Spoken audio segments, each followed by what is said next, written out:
Hello and welcome back to this damnful idealistic crusade. This video is a video history for Invasion of the Body Snatchers in terms of the 1956 original film adaptation directed by Don Siegel and produced by Walter Wanger. Now, since the film was released and handled by Allied artists, that technically got it to become part of the Republic Library once the Republic Library started being marketed and actually utilized by Republic Home Video in the 1980s. So this means the film was shown a lot of times in and amongst titles that were handled by public domain video labels. And that's why practically all the early video releases, for the most part, were on labels that were typically associated with handling public domain titles, but also, as with most films at the start of home video, it took a while for studios to realize that they could actually monetize their catalog and back catalog of titles. So companies like Nostalgia Merchant and others got rights and access to distribute films that they never would have gotten, say, just a couple years later. Also, the film was shown on television innumerable times, which is how it gained an entire cult following and new fan base. But also, you have to look at the film's overall release and history of technical problems dating back to how Allied artists changed the film from the original concept and produced version. So the theatrical release version is not Don Siegel's director's cut, nor is it the essentially what I guess you could term the actual final assembly, because it was previewed, I think, on one or two occasions, and then Allied artists took it upon themselves to edit the film and coerce both a producer and director to shoot the new bookend sequences and impose the voiceover that's on the film. And that's how we have the very taut, about 80-some-odd minute runtime of the theatrical version, with the bookends that do dilute the original ending's impact, which is famously known as Kevin McCarthy standing on the bridge having his iconic scream into the camera. That was the original ending of the film. So we've never actually gotten to see the original version, nor is the original negative known to exist, and all we have had are a variety of video transfers made from varying elements, and if my guess and theory is correct, I think most of the main video masters may actually be coming from the same exact element time and time again. And what exactly that may be, nobody really knows. Probably some sort of fine-grained source, or probably something even lesser quality than that due to the variations in source quality that exist in all masters from a certain point onward. But the film was also imposed with the Superscope process, which is important to note because it explains the very eerie sort of weirdness that's, I think, inherent in all versions of the film until the new Kino release, and of course 16mm copies that don't have this problem. Superscope was a process of essentially trying to get a more widescreen image out of a standard feature film, but said film had to be designed for having this process applied to it because it was an optical process in the laboratory, which involved generational loss. But on a film like Invasion of the Body Snatchers that was not designed for Superscope, what this meant was that they took a film that was shot in standard 35mm, intended to be matted to a 1.85:1 widescreen ratio for theatrical projection in 1956. But they took it into a lab and optically blew up the image slightly, and which involved slight cropping as well, to produce a 2:1 ratio. And while in terms of the actual numbers on paper, it doesn't seem like all that much difference from 1.85:1, it did mean that all the compositions of the film were compromised to a degree because they were cropped, and this especially is notable in all the close-ups of the film. If you ever wondered why a lot of the imagery in the film seems a little bit too tight in the framing, that's because it wasn't framed that way. But this also meant that you had generational loss because you weren't using the original negative, and this was done in a lab in the 1950s, not to probably the greatest of quality standards, which introduced visual quality loss as well. But also you had to deal with the fact that there also is the possibility of having slight distortions and geometric issues pop up because you are optically enlarging and changing the imagery, and really a film had to be designed for the process. For example, Vera Cruz was the first film really designed to be shot and exhibited in Superscope, and it worked just fine. But that film, again, was designed for it. And that's why Invasion of the Body Snatchers has always had a sort of baked-in weird feel to the actual visuals. Not only is it not in the original aspect ratio, but you've got generational loss and visual quality loss baked in due to the fact that this was done after the fact by allied artists, but also you've got significant cropping on the entire film because the ratio has been changed. So that's why visually the film has an additional eeriness, because whether you look at composition or not, or you know anything about this particular issue with the film, I think people kind of note a little bit that there's something just a tiny bit off in terms of the visuals, and this fits with the film's themes of paranoia. So it works and it doesn't destroy the film, but it's something the film's been stuck with ever since its original release, and no version has really tried to combat that, seemingly because no elements exist that do not have the Super Scope process applied to them, except for the 16mm prints and television prints that pop up, and also the film's original trailer.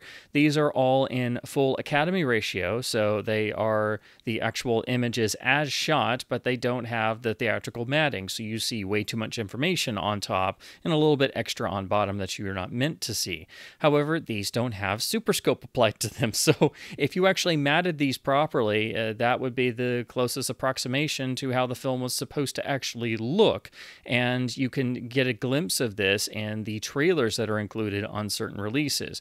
I think they're mostly sourced from 16mm. They are Academy ratio, and they look great for what they are. Plus, you get a few tantalizing glimpses of a few frames here and there that are not in the theatrical cut and seem to be from some of the many small edits that allied artists made to the film. Making the aspect ratio and cropping worse is that for most of the early days of home video, letterboxing was not a thing, or was not a concept that people ascribed to. So most of the early releases of Body Snatchers, even going all the way up to the Republic DVD, featured versions that were in 4:3 ratio for consumer CRT televisions of the time, but most of the time they were bad pan and scan jobs of the Super Scope widescreen version, and not the actual full ratio of the original shoot as seen on 16mm television prints and the trailer that's included on releases. So that makes the problem worse when you see a pan and scanned version of the Super Scope version, and I think that's actually the first way I really saw the film, and when you go and look at those, it looks very bizarre. However, I haven't seen every early transfer, so it's quite possible some may have gotten a 16mm print of varying quality and just done a basic transfer of that.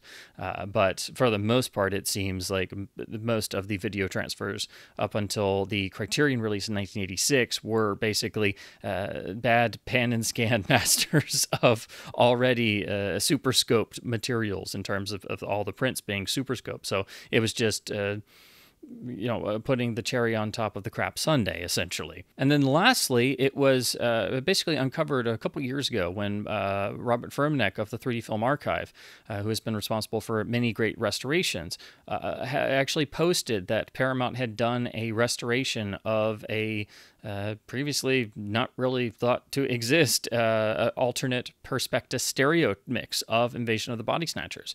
Perspective stereo was a really fascinating process that you can now experience at home on some of the releases of restorations by the 3D Film Archive, such as This Island Earth. But it was essentially a 3-channel stereo system that was intended to try and create a sort of multi-channel stereo effect out of basically just a standard optical track using various machinery and control test tones. It was essentially the poor man's version of 4-track magnetic stereo that was on CinemaScope releases for premiere engagements, just like Superscope was essentially the poor man's CinemaScope.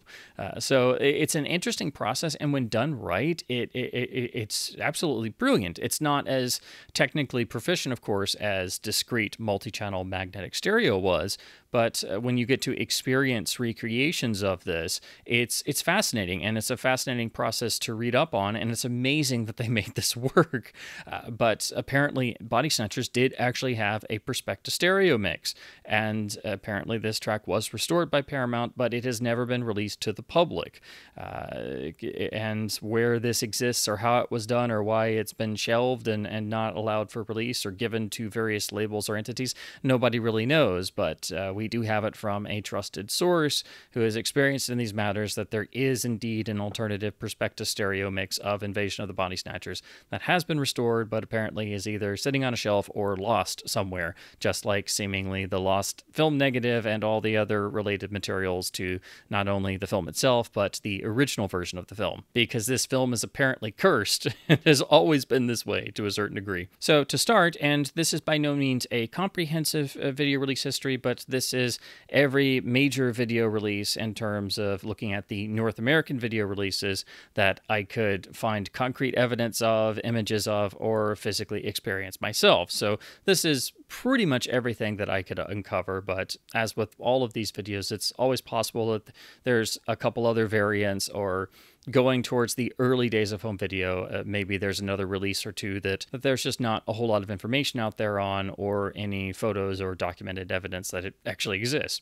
So to start, the first I could find a real concrete reference to is the initial release by the Nostalgia Merchant label in 1981 on both VHS and Betamax. And nicely, this does at least have a cover that mimics the iconic original one-sheet poster.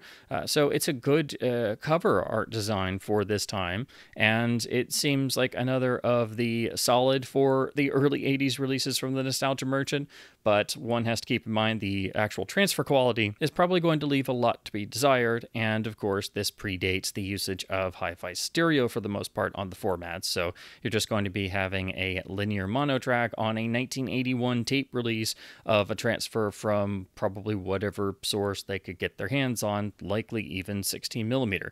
And it's also possible on all of these early releases that these could just be pan and scan versions of the Super Scope film. Then in 1982, the film got a release on the ill-fated CED format by RCA. Like a lot of CEDs, the artwork on this is not only custom, but extremely striking, using the hand from the original iconic posters and having its own unique sort of purple flare with our central couple on the run there. So it's a really great CED jacket, of course, having the circle motif that's common to most all CED artwork. Of course, this being a CED, it's not the, shall we say, the best quality in the world, and the format is notoriously prone to video playback problems and failure and players dying and all the fun stuff associated with the what I think is probably the just about the worst of home video formats. And so it's the format I've never gotten into or really tried out myself, because it's just not really worth it outside of the utmost of CED enthusiasts who really have to do a Herculean effort to try and keep their players going and work with the format. It is definitely the format you have to work with the most. And most of the time the transfers were very similar to the other releases of the time period. And of course, the releases themselves are prone to having playback problems just due to the actual format itself. But at the very least, like most CEDs, this did get a really wonderful, unique piece of artwork, which makes the release itself collectible enough, I think. But again, it's just going to be in 4:3 and is quite possibly pan and scanned from the original Super Scope release version. In 1982, the NTA group did their own release. This was another of the companies throughout the early days of home video who did a lot of public domain titles and some studio titles, and like Nostalgia Merchant, they would reissue the same films time and time again with just slightly updated packaging on both VHS and Betamax. So in 1982 they did a Betamax release. Then in 1983 they did a VHS release, which came primarily in a fancier clamshell package, which you didn't always see from the labels like this. So every once in a while they would would do spiffier packaging, sometimes, I guess, for basically stores or the early days of video rental or even mail orders. There's a lot of custom package versions of the same tapes as well, but this one they did do a clamshell case for. Then in 1985 is when Republic Home Video steps in and basically makes the first technically official release of the film, reputedly from better quality elements, or at least the original elements that they had rights to, since they were the rights holders. This was a beta release that did use the original poster artwork, so that also further distinguishes it from the essentially from the non-studio releases before this point. But this also is probably the first time the best element was utilized for a transfer, and is probably, if viewed, rather similar to what we saw on the 1986 Criterion Master, which was officially licensed and everything. But this Republic release marks the first official sort of studio version of the film of higher quality elements, or at least a higher quality transfer of what they had. And then in 1986, they did their own spiffier versions on both Beta and VHS, including ones with clamshell packaging. So, as is common with a lot of studio releases, once they would do an initial release on VHS or Beta or both, they would do a spiffier version shortly thereafter within the next year or two with a fancier cover. And of course, the Republic releases, like the previous ones, are of course all in 4:3. So it took until 1986 and the Criterion Collection Laserdisc release of the film to really change everything up and finally give us the first letterbox transfer of the film of the Super Scope version. And this is part of the initial wave of the legendary Criterion titles with the silver covers, and this also had one of the early audio commentaries by Maurice Yankawar. It also had a brand new supplement, including an interview with Don Siegel in text form, and also the film's original trailer. So this is really the first premium release of the film, and it is mastered seemingly from the elements that Republic held. The actual transfer for 1986, especially in the CAV version, where you have slightly better picture quality but 30-minute sides versus the CLV version with 60-minute sides, the actual transfer, especially for the age, is quite fantastic. It holds up even today when viewed on a proper Laserdisc setup or on a CRT. It's amazing how good it is for being such an old transfer. But it is very obviously directly sourced from some sort of print element, as there is wear and damage throughout, and the actual track itself, in terms of the audio, seems like it was transferred from an optical track. So it's a bit noisy, it sounds a bit rolled off, but it actually sounds quite full-bodied at the same time. So, no pun intended. So even though it is one of the least detailed sounding of all of the film's audio presentations on video, it sounds so full-bodied that it's actually enjoyable to hear, even though it has much less detail than other versions. So I still like this presentation quite a lot, and it's important for being part of the initial wave of the legendary Criterion Collection releases. However, those do command a bit of a price premium, since they are the original silver cover Laserdisc series titles, and it's difficult to get a copy that is not really dinged up because it's from 1986, and you do want to get the CAV version for the best in picture quality. However, they did do a reissue a couple years later, which I'll get to in a few more stops along this video history. As was common with classic films that got a Criterion Collection Laserdisc release, eventually, a couple years later, the actual studio would do a spiffed up release of their own, sometimes using that same master, or it was a master that they made in conjunction with Criterion. So in 1988, Republic did a reissue of the film on VHS. By that point, Betamax had finally started to drop off most of the major studios and even smaller studios' radar. So by the late 80s, most releases had already started to transition to be VHS and Laserdisc only. But Republic did this new VHS release. It is seemingly from this newer master of the film, but once again is in 4:3, presumably possibly pan and scanning the actual Super Scope image, but it will be a much higher quality than what was seen on even the first Republic releases, as this does seem like at least a spiffed up version, and of course it's a tape pressing and printing from 1988 versus 1985, and will have the benefit of hi-fi audio for the mono track. Unfortunately, in the same year, Republic made an absolutely dire choice to make a colorized version of the film during the notorious colorization trend, using digital tools to apply garish tones to masterpieces of the cinematic art form. And so unfortunately, this also happened to Invasion of the Body Snatchers during this period, before people realized that this was a terrible practice. So it does exist first on this VHS release in a colorized form. I've seen images and a clip or two of this, and it looks quite terrible, so I wouldn't recommend this at all. But as you can see, looking at this cover artwork, that sort of garish color effect was applied to the actual images used on the jacket cover. And this image mock-up ran through the next couple of Republic releases, including their own Laserdisc. So there was a little bit of holdover of this colorized version, but also it was reissued more than once. So it didn't just get this one tape like a lot of the MGM UA ones did. It actually got reissued a few times, but this is the one to be avoided at all costs, because while colorization does have people who support the idea or are a fan of the concept, everyone can agree that the initial wave of colorization was the absolute worst, because it was at its most garish and its least nuanced, and it is a practice that should never be used on classic films at all, ever. And this one is horrible. Thankfully, the next year, in 1989, Criterion returned with a reissue in their Laserdisc line. This contains the same spine number and the same general image, but this is redone in their one of their iconic artwork designs. This is what they were doing at the time, of having a basic colored background with the image taken from the film, and then having the classic black Criterion banner along the top. This is the same exact transfer, and basically mimics the gatefold design of the original release, but just moves the images around a little bit. The rear is in the standard Criterion design of the time. We have the same lovely essay and write-up. We have the traditional Criterion information. We have the mention of letterboxing, which Criterion always amusingly came up with their own term called videoscope. But this is also still in full CAV with the supplement section and with the commentary on the analog tracks.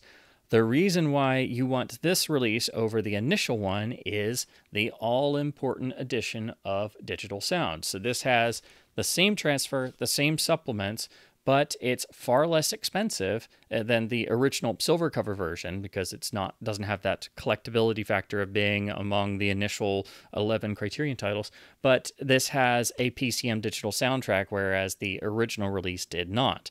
So you can get this and get all the supplements, plus it still has the exclusive Criterion commentary that has never been ported to any other release and can only be heard on the Laserdisc, and it's a great commentary, so you really need this for that.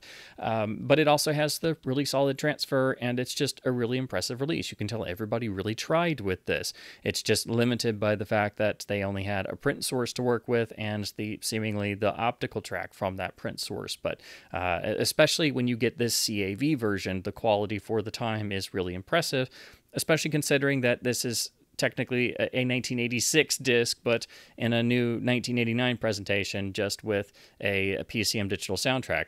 And I've always really loved the sort of green-gray background, which feels very pod-like. So it just really works. This is one of my favorite Criterion Laserdisc covers, really, of all time. But of all the Criterion releases, this 1989 reissue in CAV is the one you want to pick up, because you get all the supplements, you get the great transfer from the time, you get the Criterion factor, but you do get a PCM digital soundtrack. And this release is not terribly expensive either.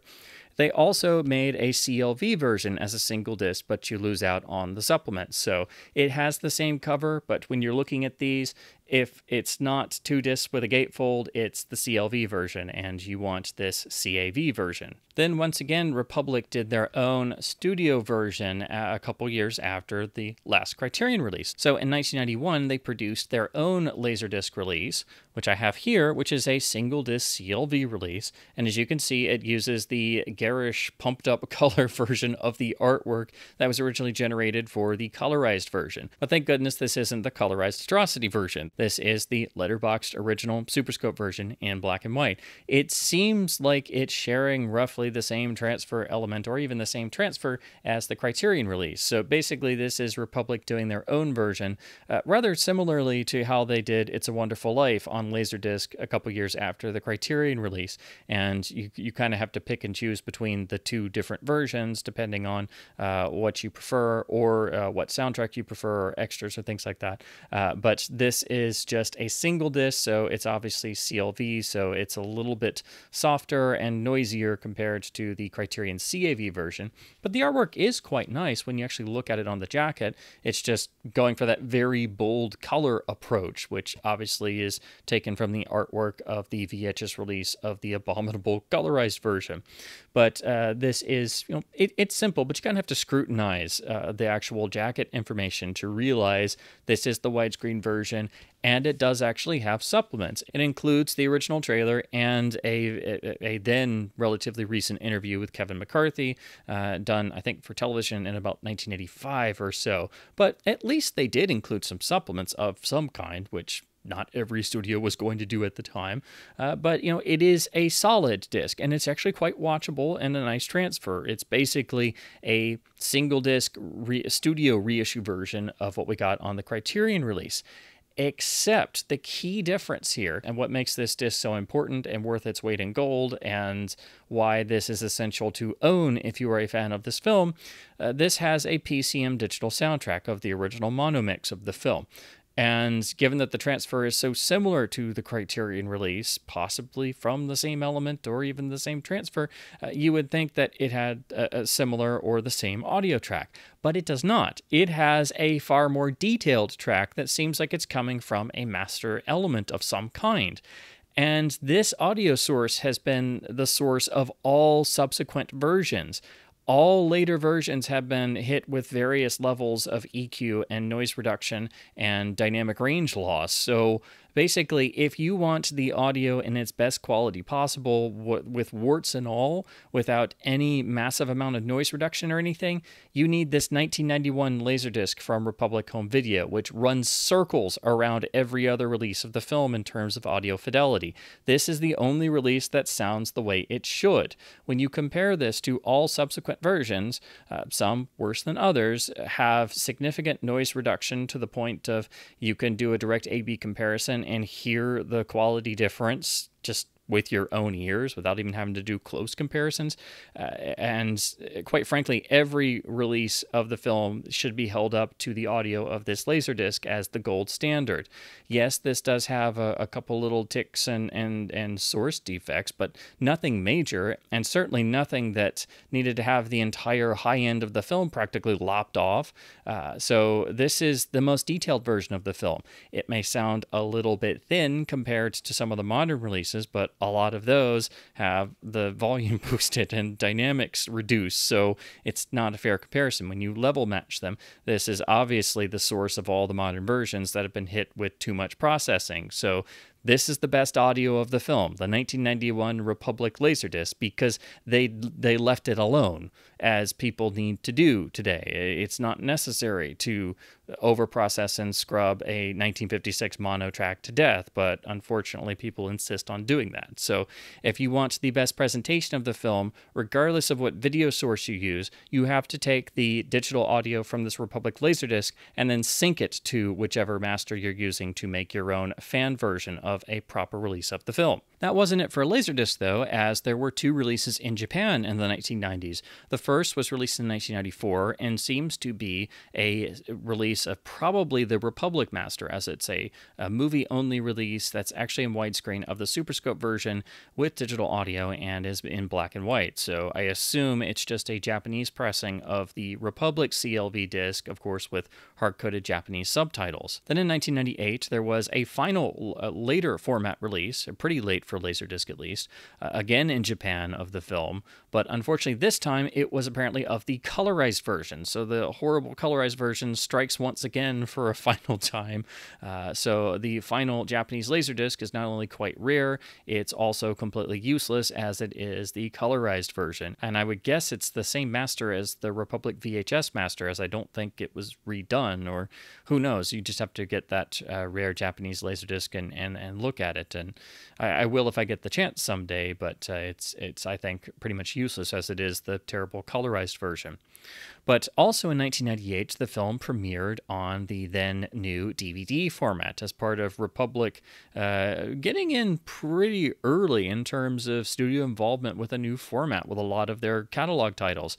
They weren't very impressive releases in terms of having a ton of extras and things, but they were at least making a stab at getting titles on DVD, including even some of the classic serials. So from 1998 to 2000, 2001 or so, we saw a variety of Republic titles, especially It's a Wonderful Life, getting spiffed up from their latest Laserdisc releases, sometimes like that film getting a THX seal of approval for whatever good that was worth. But also they did feature, as with a lot of earlier DVDs, a lot more in the manipulation of the picture and sound in terms of people trying to apply then modern cleanup practices and getting a little bit too heavy-handed, and also having edge enhancement in the transfers and all kinds of things. So they were kind of hit or miss in terms of fidelity to the source and things, but at least it was impressive to see Republic actually getting titles out, as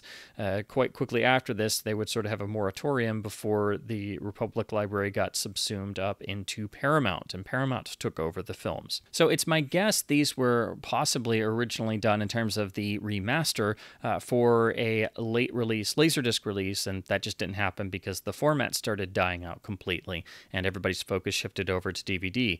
That was what we saw in most early DVDs. Either they were ports of Laserdisc masters, or they were made from Laserdiscs that were going to be reissues that got canceled, or the said studio would just give up on Laserdisc entirely and focus on DVD.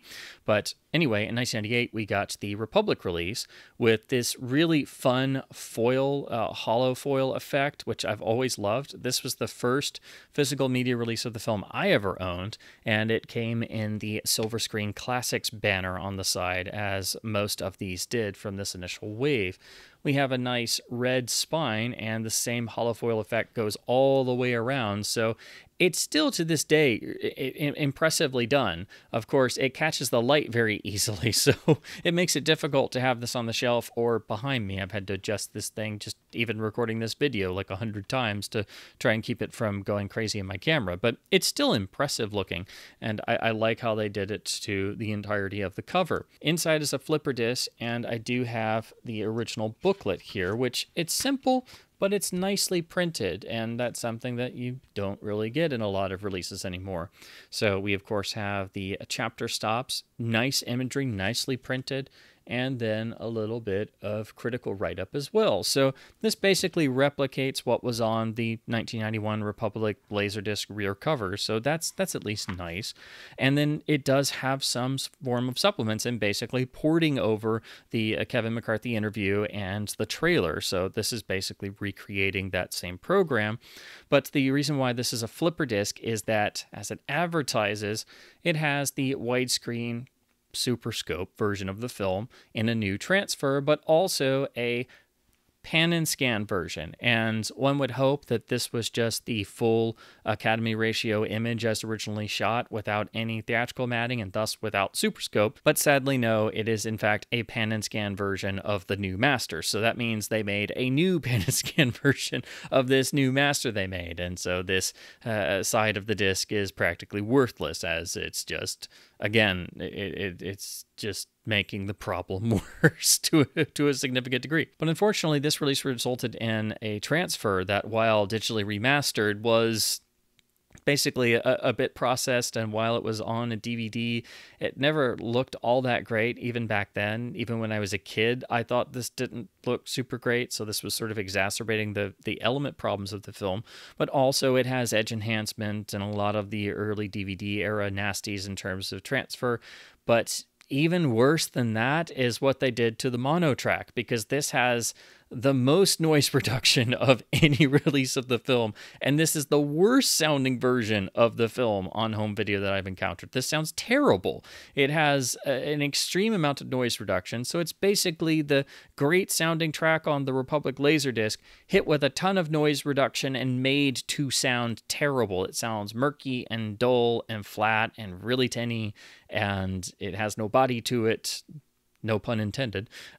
So this is by far the worst sounding version of the film there is. I think this sounds even worse than the Criterion release having to use an optical track that didn't have a lot of detail. That sounds miles better than this. That's how bad the processing on this is. But unfortunately, this starts the trend of a new master of the film being overprocessed and not being what it could be, and having overprocessed audio that sounds inferior.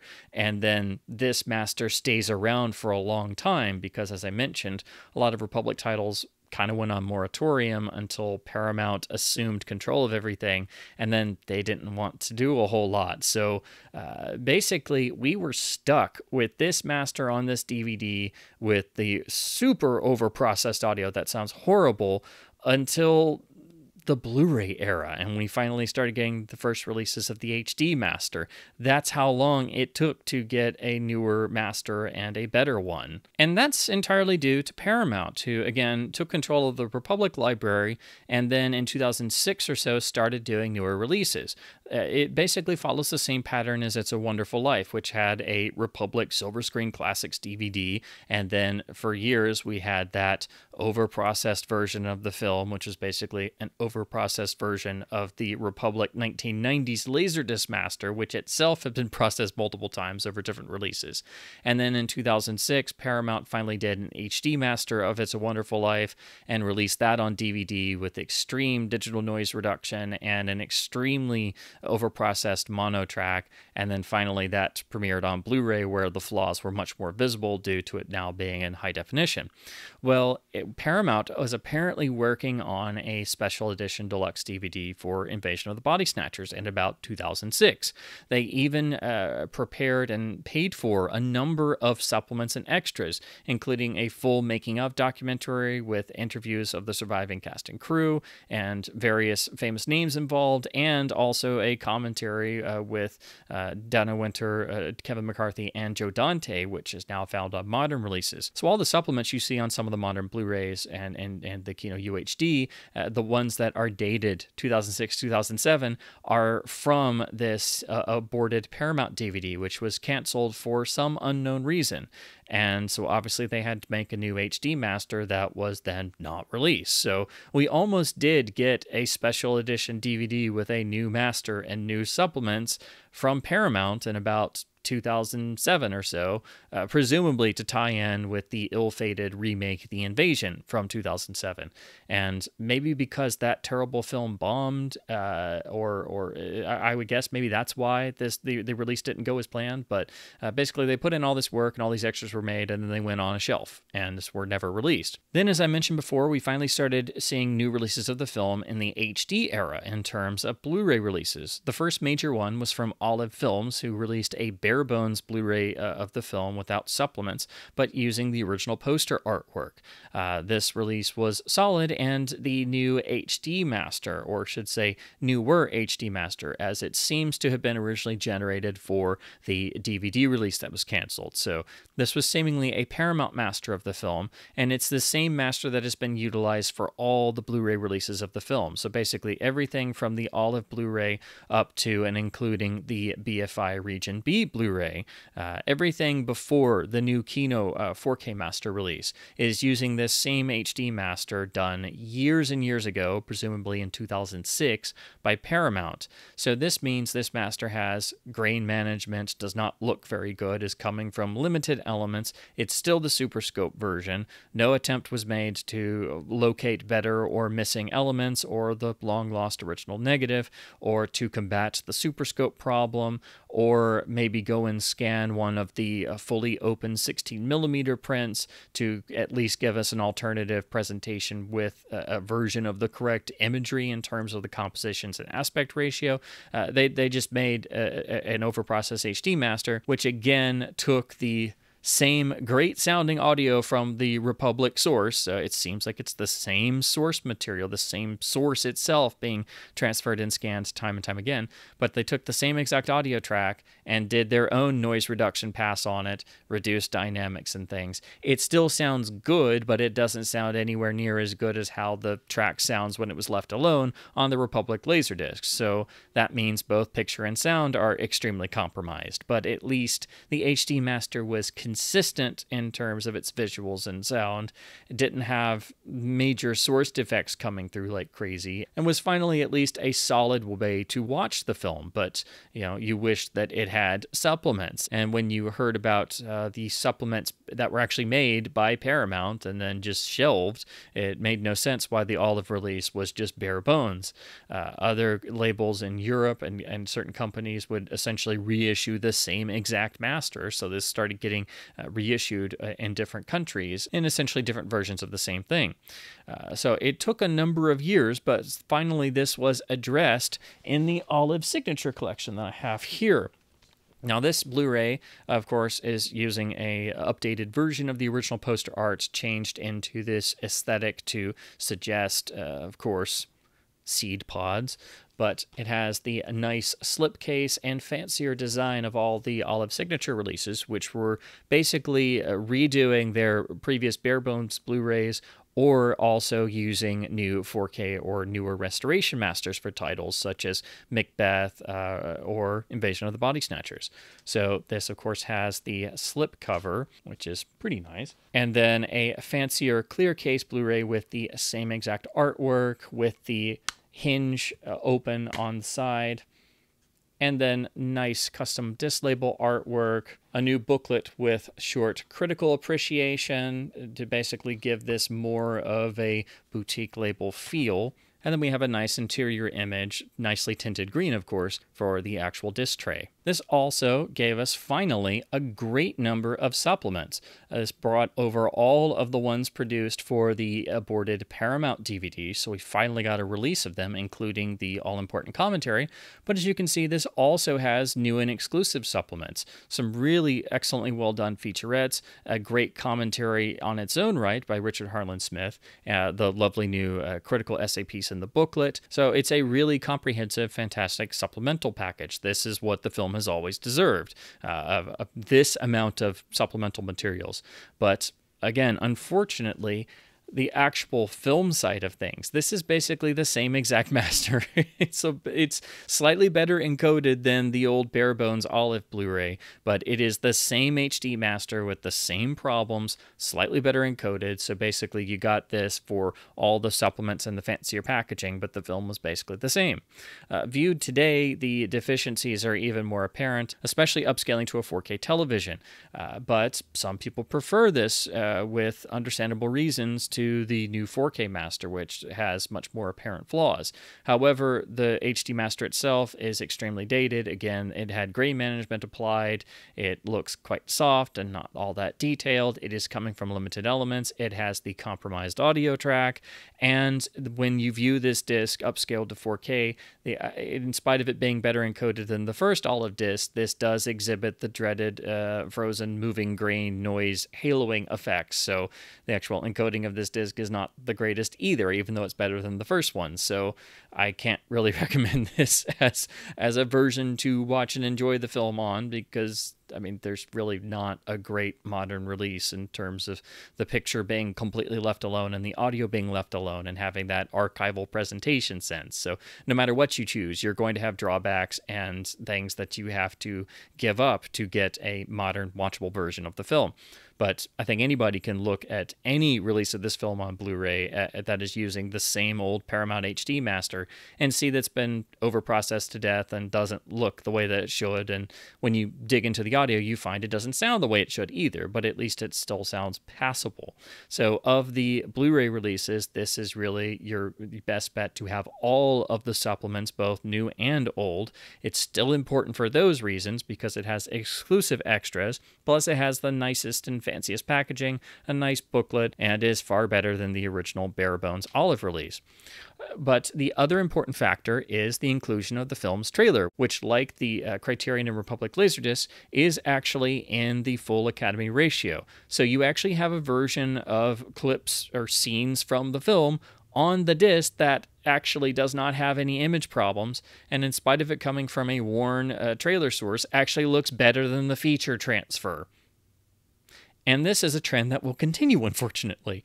So the trailer on here is worth its weight in gold because it actually gives you more of an idea of the original compositions. Although keep in mind, you're not supposed to be seeing the massive amount of dead headroom space on the top of the frame, and it's damaged, and you're seeing the sides of the film frame.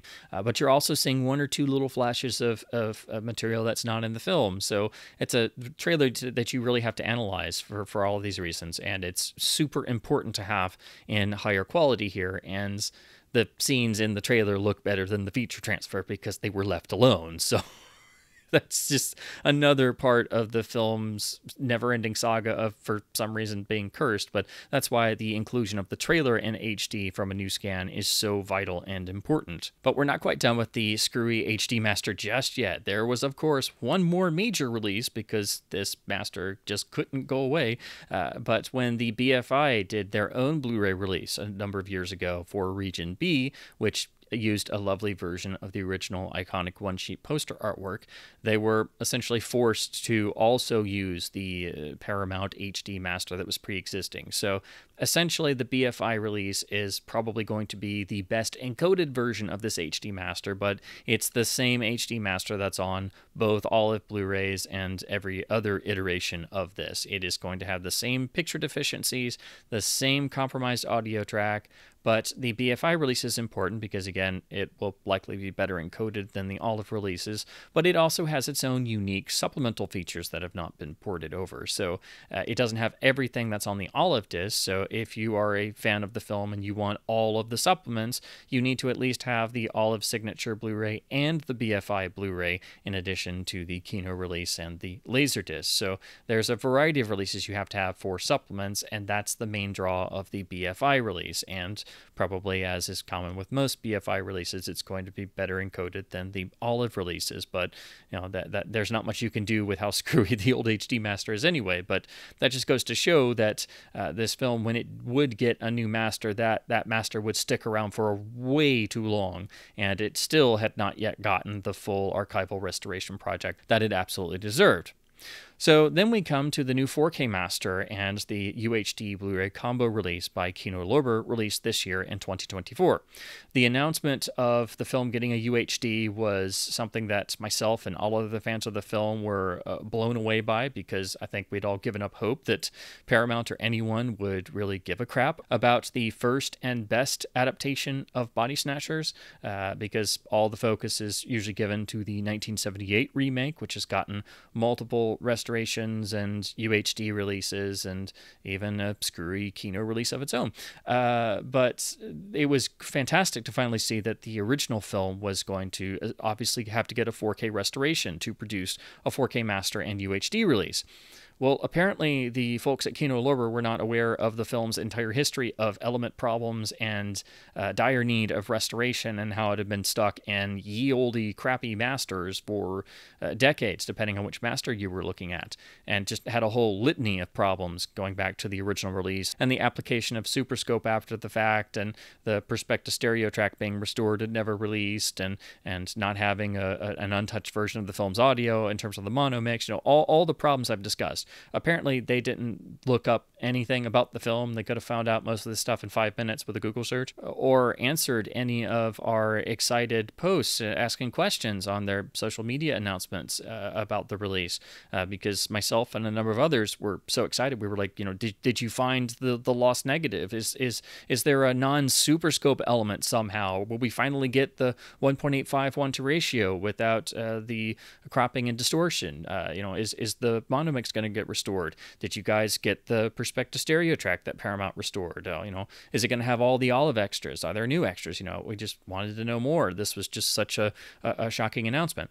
Well, then apparently what happened is they discovered what they had gotten themselves into and then delayed the release multiple times. It was originally supposed to come out quite a while ago, and we didn't really get any updates. And then in some interviews and things, Kino representatives basically said that they didn't know what they were getting themselves into, and had they known the film required complete restoration, they wouldn't have bothered with it because of the expense, which is of course understandable in a way, because not everybody has the finances to restore every film and do a complete restoration overhaul of a film with a lifetime's worth of issues and specific technical and editing challenges baked into the original release version, and not having good elements or the original negative to work from, which makes everything harder.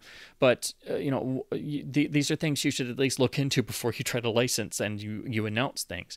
So that's why the release was delayed multiple times. Then it was apparently Paramount who stepped in and did the actual scan and master, and then Kino simply did the release. So I guess Kino footed most of the bill, and of course this should be Paramount doing this stuff anyway, because they own the Republic library, and of all Republic films, Invasion of the Body Snatchers has been in the National Film Registry for decades. It's only one of the most important and famous science fiction films of all time. So it's not like it's not important to properly restore finally, after it's been cursed for its entire release history to have nothing but problems. So it's a particular challenge to overcome all the element problems and the particular hurdles in regards to this film. But this is the combination of Kino and Paramount, so we're screwed. Anytime Paramount and the modern parlance and how their operations are done in terms of their catalog masters, anytime Paramount is involved in the equation, you're screwed, because they feel the need to process anything and seemingly have a vendetta against things like film grain and leaving original audio untouched and having it properly be restored, and having proper encoding on their own releases. And so if it's a Paramount release, you have a litany of problems, but this stuff is baked in since they did the scan and master. And the processing work that's been applied here is so bizarre that it's not a clear-cut upgrade over the compromised, older, screwy, quite frankly, bad HD master that we've been stuck with for years and years and years. So there are some people who are seemingly fine just sticking with the olive Blu-ray or whatever version of the HD master they have. And I can understand that, actually, because this new master is so inconsistent, because there are moments that look finely detailed. There are moments that look ultra soft. There has been grain management applied, but then there's also moments that exhibit the dreaded frozen grain haloing noise effect. It has not been meticulously restored. It is filled with little scratches and damage marks throughout. And it's also, of course, the Super Scope version in the 2:1 ratio. So this is basically a newer 4K master. It's even unknown if this is a brand new 4K scan or not, and it's possible this was done a number of years ago and has just been sitting on the shelf at Paramount. But it's also seemingly the exact same element being used, so I don't think they have anything better. So this is basically a better source scan than the awful old HD master, but then it's been processed like crazy by Paramount. As I discussed in my actual review of the disc, there are moments that look far better. There are moments that look just about the same, which is bizarre. It shouldn't look to have the same level of detail with a modern 4K scan, even if it's a compromised source. It should at least look at least a certain amount better than the ye olde overprocessed HD master. And then there are moments where you've got Noise City all over the image for no reason.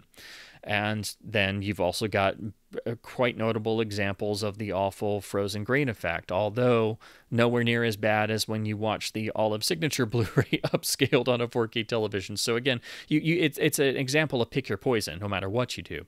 But then you also have to look at the other presentation of the disc, which claims to be the original 1.85:1 version of the film. And they have put both ratio versions as separate presentations on both the UHD and Blu-ray, which means the actual masters have to share space. So the bit rate is limited. It's thankfully decently encoded, and given it being Kino, it's far better than their UHDs have been, which usually are quite terrible in encoding, or can be terrible.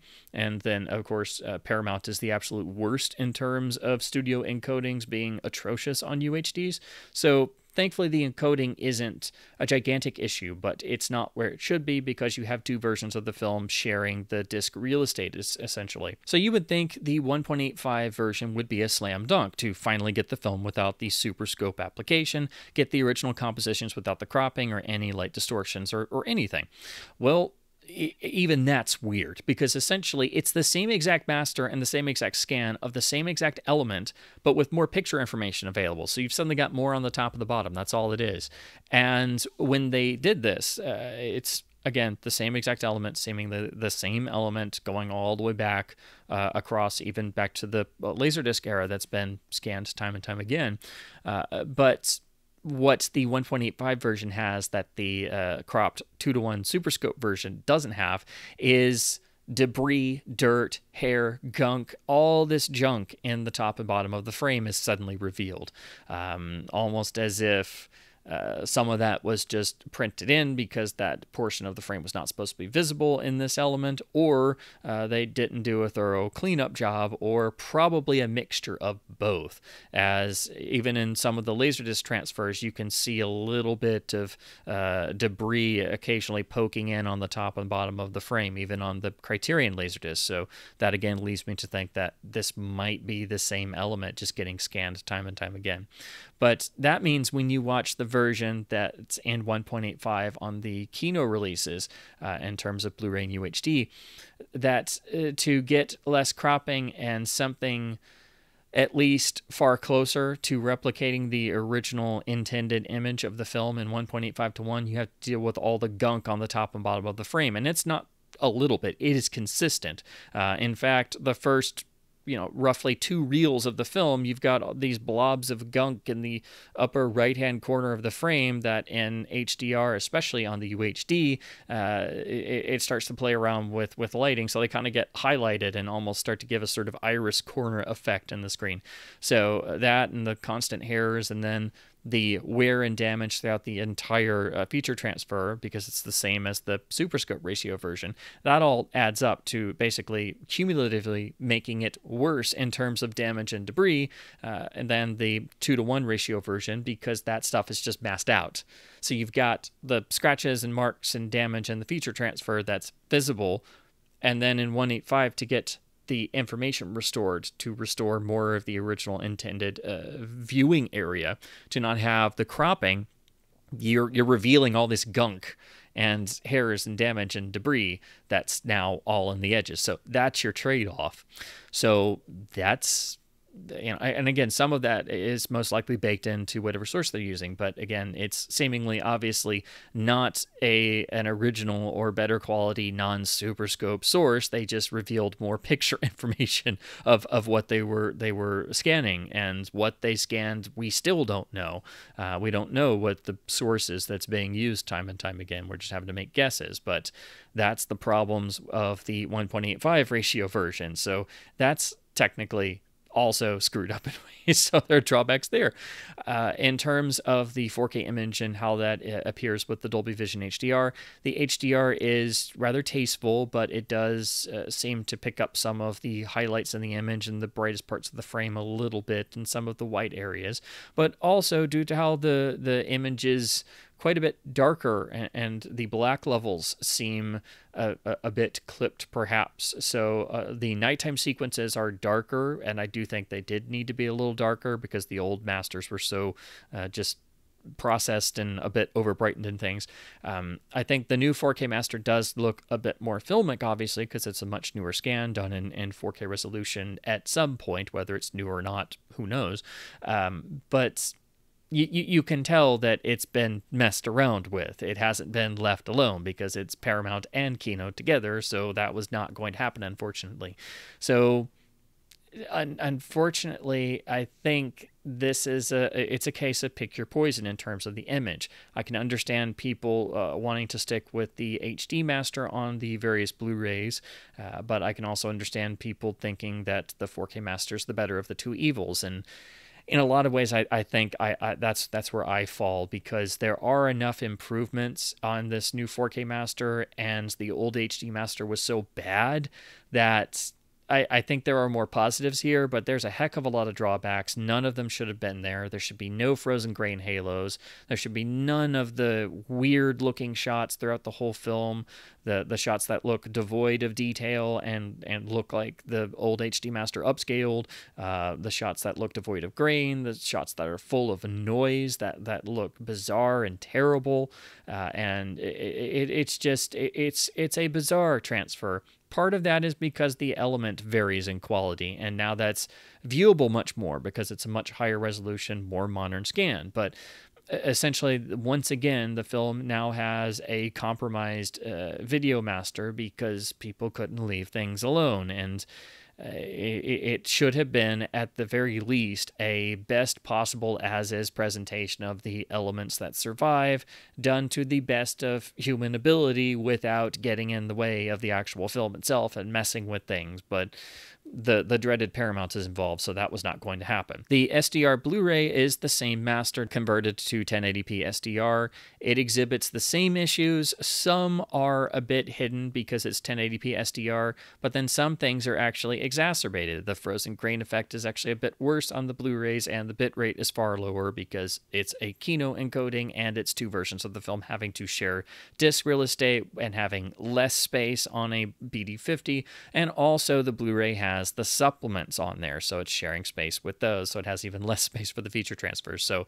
this is not a case where you can just get the new Blu-ray disc and it hides or doesn't have the issues of the UHD. It still has them, and some are hidden and some are actually worse.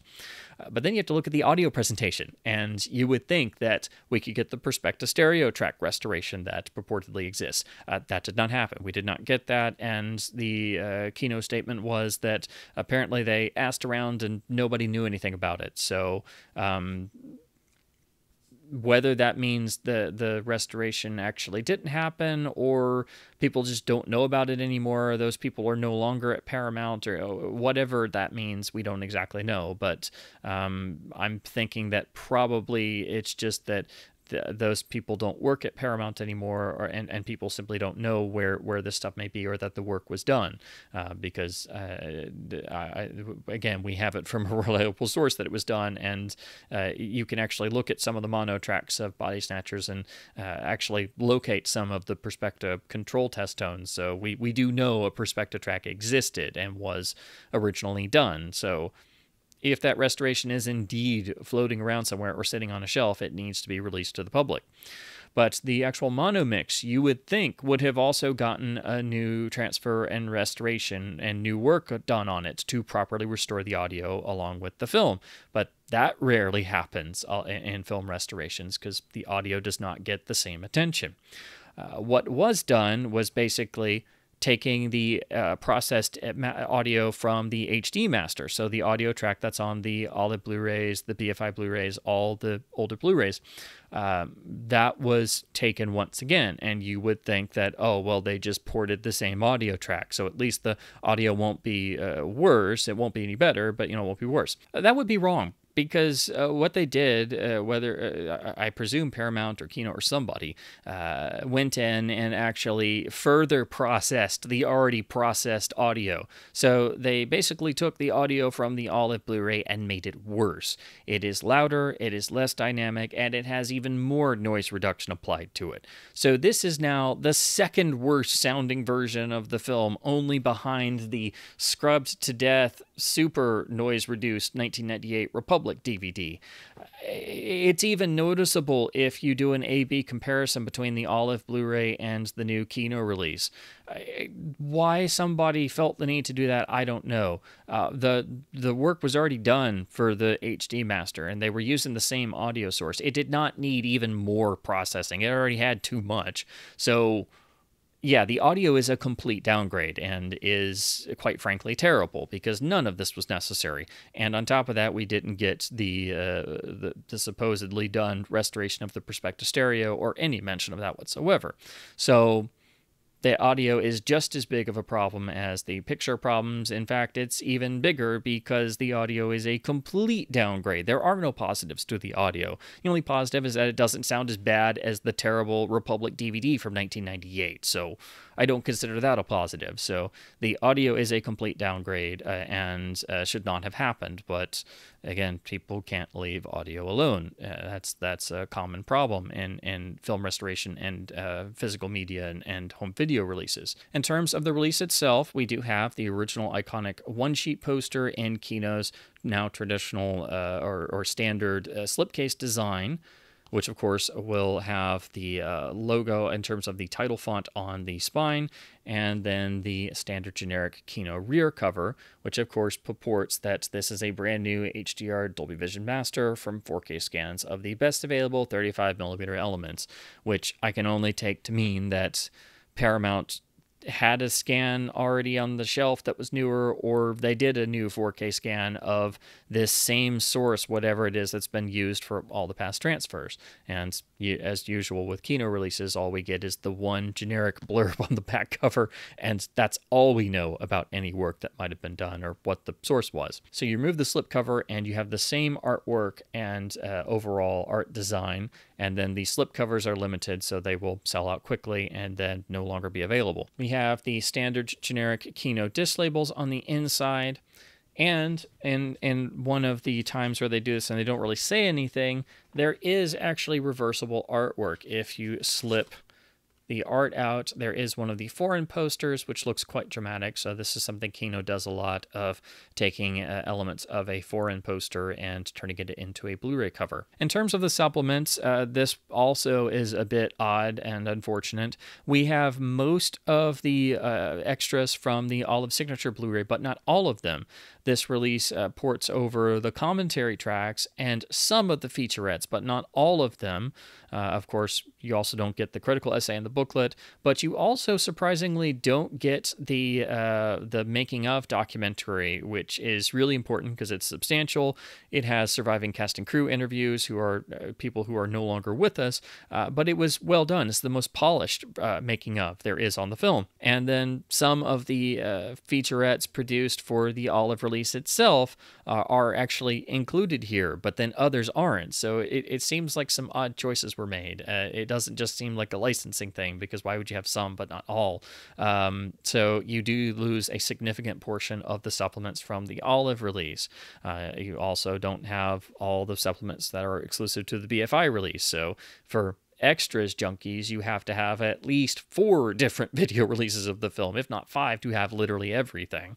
But we do have most of the Olive supplements ported over. They are encoded decently enough and look fine, but they are, of course, only on the Blu-ray disc, because Kino doesn't put supplements on the UHDs. They put them on the Blu-ray disc. But once again, that means we have the trailer of the film. It's the same exact file and transfer as what's on the Olive disc.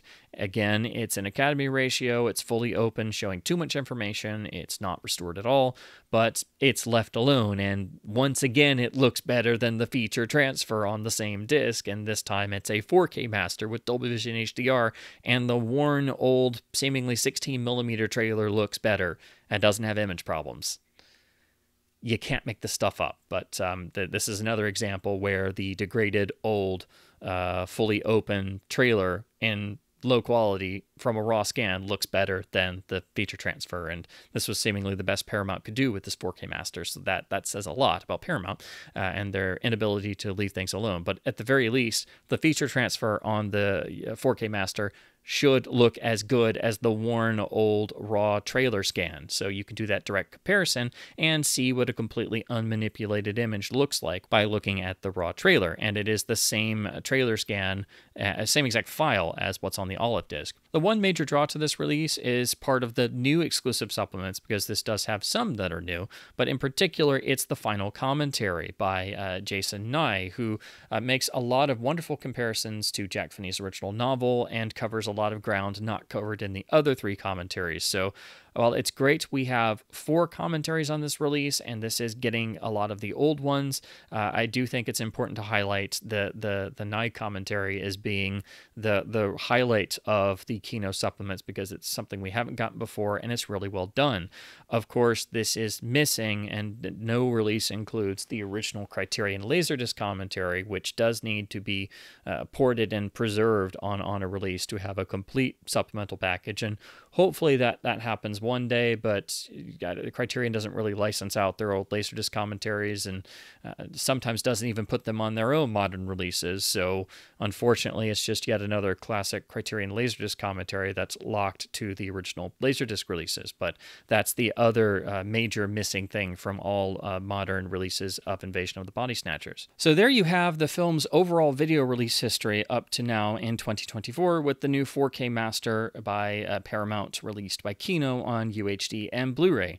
And as you can see, this film is cursed for whatever reason. Ever since its original theatrical release, it has been cursed with technical hurdles and problems due to Allied artists' handling of the film. It is not the original director's cut of the film. It has been altered. It has been edited by the studio, and then it had the imposition of the bookends surrounding the film and the imposition of the voiceover track, and then has a variety of element issues because the original negative is gone, the forced application of the superscope, and then the video history is a variety of video-specific problems and home video mastering and different attempts at cleanups and restorations that have all been done to different standards.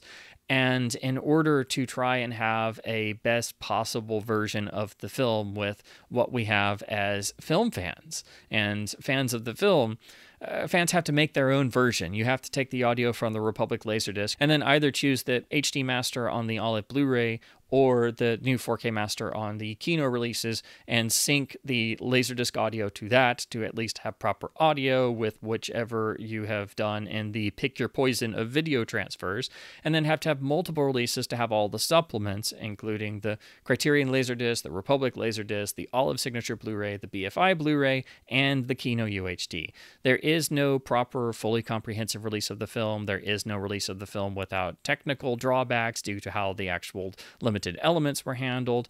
Even the 4K master itself is not a pristine archival restoration, nor has it been left alone in picture or sound. So it has many severe drawbacks, but again, that's why I say this film is cursed. It's cursed to seemingly never have a release version without any sort of technical or artistic compromises. And ironically, the video release that seems to have tried the hardest to make it as best as humanly possible at the time by the entire team working on it is still the Criterion Laserdisc release, even with the constraints of the master being made in 1986 and having to use an optical audio track. You can tell on the Criterion releases that everybody tried.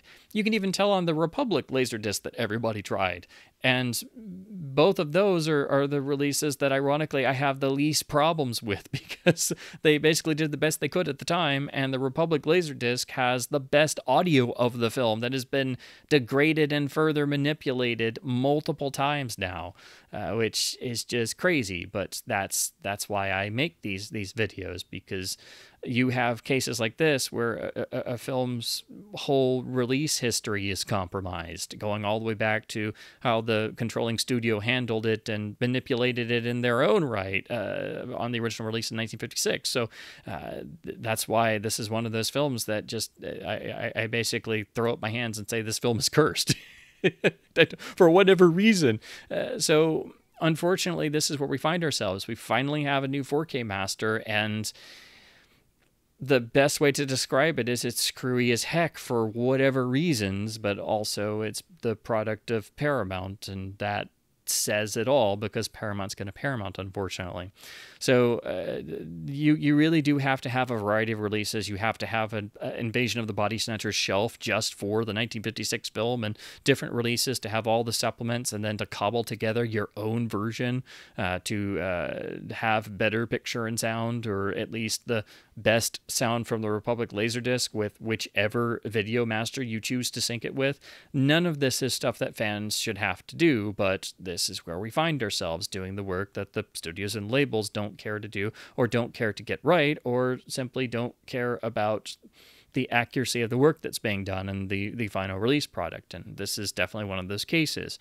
So I do think the new 4K master is an improvement over the old HD master in a lot of ways, but it also has drawbacks of its own. No release is perfect, no release is without problems, and the film still does not have a true definitive archival restoration, nor is there anything out there at least trying to document the original release version of the film before it was edited, and of course had the voiceover and bookends imposed upon it. So the hope is always that the original preview screening version somehow still exists somewhere, or the original negative exists. That's obviously probably a pipe dream, but for pretty much my entire viewing life as a cinephile and a fan of this film, ever since seeing it as a kid and reading about how originally it was an even darker film and how it was edited and changed and had Super Scope imposed upon it. Ever since I was a little kid, it's been one of the films that I've had that sort of archivist dream of finding the original negative or the original uncut version. It's on the list for me, along with Ambersons and Greed and London After Midnight and the iconic lost film titles, because in that sense, the original version of Invasion of the Body Snatchers is a lost film, and it was never seen outside of the preview screening. Any attempt to recreate that is just going to be more of a fan edit, because we simply don't have the materials. But there should at least be something documenting this stuff, or a new featurette or extra, in addition to a proper archival restoration in picture and sound, which the film still has never gotten. So as always, I hope my babblings about physical media releases, video histories, film transfers, restorations, and films in general has been at least somewhat fun and informative. As you can tell, I have quite a lot of baggage here, because Invasion of the Body Snatchers is one of the films that I've been fascinated with ever since I was a little kid when I first saw it. It scared the absolute crap out of me, and I've never forgotten it. I don't think any of the remakes have ever matched it in terms of intensity and iconic status. And again, ever since I was a little kid, I've dreamed of somehow being able to discover the original version and restore it myself. And then as I grew older and I learned more about film standards and techniques and the technical side of things, I dreamed about getting the film not in Super Scope and in 1.85 and having the audio properly restored, and wondering why all the video transfers were bad, and why the first version I owned, even though it was DVD, looked and sounded pretty crummy. And so I've been doing this for a long time with this film, and you ultimately keep coming to the realization that for whatever reason this film is cursed to have a variety of problems that never go away. But at the very least, it definitely needs somebody to step in and try to correct a lot of these issues, and even the things that happened on this 4K master that shouldn't have happened. It still does not have the proper archival restoration that it deserves, as all films do, of course, but especially for one as important and iconic as this, that is one of the most important and greatest science fiction films of all time, and one of the most important landmark American films of the 1950s. So as always, please do keep supporting studios and labels who do care in producing proper film transfers and releases by buying films on disc in order to help keep both physical media and film culture alive. And as always, thank you ever so much for watching. Who needs to worry about not sleeping because of the pods when you're already busy staying up at night, not sleeping, looking at Invasion of the Body Snatchers transfers and wondering why are there so many problems and why is this film cursed? I ran out of Benzedrine tablets, so I'm running on nothing but coffee and video problems.